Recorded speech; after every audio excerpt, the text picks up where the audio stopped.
വേറൊരു ആവശ്യമായിട്ട് വർക്കലയിലോട്ടൊന്ന് പോയപ്പോൾ എന്നാൽ പിന്നെ ക്ലിഫിൽ ചുമ്മാ ഒന്നും ഇല്ലാത്തിയിട്ട് വരാമെന്ന് വിചാരിച്ച് ഞങ്ങൾ ഇറങ്ങിയതാണ്. ഈ രോഗി ഇച്ഛിച്ചതും വൈദ്യം കൽപ്പിച്ചതും പാലെന്ന് പറയുന്നത് പോലെ കറക്റ്റ് കഫേ ഇറ്റാലിയനോട് മുന്നിലെത്തിയപ്പോൾ മഴയും പെയ്തു. എന്നാൽ പിന്നെ ഒരു ചായ ഒരു കോഫിയും കുടിച്ചിട്ടാവാം തിരിച്ചു പോക്കെന്ന് ഞങ്ങളും അങ്ങ് കരുതി. ഒരു പ്രത്യേക വൈബ് തന്നെയാണ് ഈ കഫേക്ക്. ബീച്ച്, കാറ്റ്, മഴ, പിന്നെ ആ ആംബിയൻസ് എല്ലാം കൂടി ഒരു നൈസ് വൈബ്. ഞാൻ അവിടെ അങ്ങോട്ടും ഇങ്ങോട്ടും നിന്ന് ഫോട്ടോസും വീഡിയോസും ഒക്കെ ഇങ്ങനെ എടുത്തുകൊണ്ട് നിൽക്കുകയായിരുന്നു. ഐറുമോളും എൻ്റെ കൂടെ ചുറ്റിക്കറങ്ങി നടക്കുന്നുണ്ടായിരുന്നു. അവിടെ ഒരു ബുദ്ധൻ്റെ സ്റ്റാച്ചു ഉണ്ട്, നല്ല പോസിറ്റിവിറ്റി ഫീൽ ചെയ്യുന്ന ഒരു സ്റ്റാച്ചു. മഴയും വൈബും ആംബിയൻസും എല്ലാം പിടിച്ച് ഞങ്ങൾ കുറേ നേരം അവിടെ സ്പെൻഡ് ചെയ്തു. ദേ ഈ ഒരു ഫ്രെയിം എനിക്ക് ഭയങ്കര ബ്യൂട്ടിഫുള്ളായിട്ട് തോന്നി.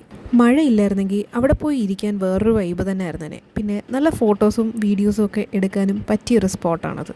ഈ കഫേയിലെ ബെസ്റ്റ് ഫുഡ് എന്താണെന്ന് ചോദിച്ചു കഴിഞ്ഞാൽ എനിക്കറിയില്ല. ഞങ്ങളവിടെ ചായയും കോഫിയും അല്ലാതെ ഒരു പാസ്തയും കൂടെ വാങ്ങിച്ചു. Pasta was not okay for us. Taste ചെയ്ത് കഴിഞ്ഞപ്പോൾ വേണ്ടായിരുന്നു എന്ന് തോന്നിപ്പോയി. വാങ്ങിപ്പോയതുകൊണ്ട് ഞങ്ങൾ കഴിച്ചു. But food was just okay എന്ന് പറയാം. എന്ന് വെച്ചാൽ അവിടുത്തെ ഫുഡ് മോശമാണെന്നല്ല, ഞങ്ങൾ കഴിച്ച ആ ഫ്ലേവർ ഞങ്ങൾക്ക് ഇഷ്ടപ്പെട്ടില്ല, ഞങ്ങൾക്ക് രണ്ടുപേർക്കും ഇഷ്ടപ്പെട്ടില്ല എന്നേ ഉള്ളൂ. അതർ ദാൻ ദാറ്റ് എല്ലാം നൈസായിരുന്നു. കുറച്ച് ലേറ്റായിട്ടാണ് വർക്കലയിൽ എത്തിയത്, അതുകൊണ്ട് തന്നെ ഞങ്ങൾക്ക് ഒരുപാട് സമയം അവിടെ നിൽക്കാനും പറ്റിയില്ല. പിന്നെ ക്ലിഫിൽ ഒത്തിരി ദൂരമൊന്നും പോകാനും പറ്റിയിട്ടില്ല. ശരിക്കും പറഞ്ഞാൽ ഈ കഫേയുടെ അവിടം വരെ പോയി തിരിച്ച് മഴ കഴിഞ്ഞപ്പോൾ തിരിച്ചു പോവുകയും ചെയ്തു.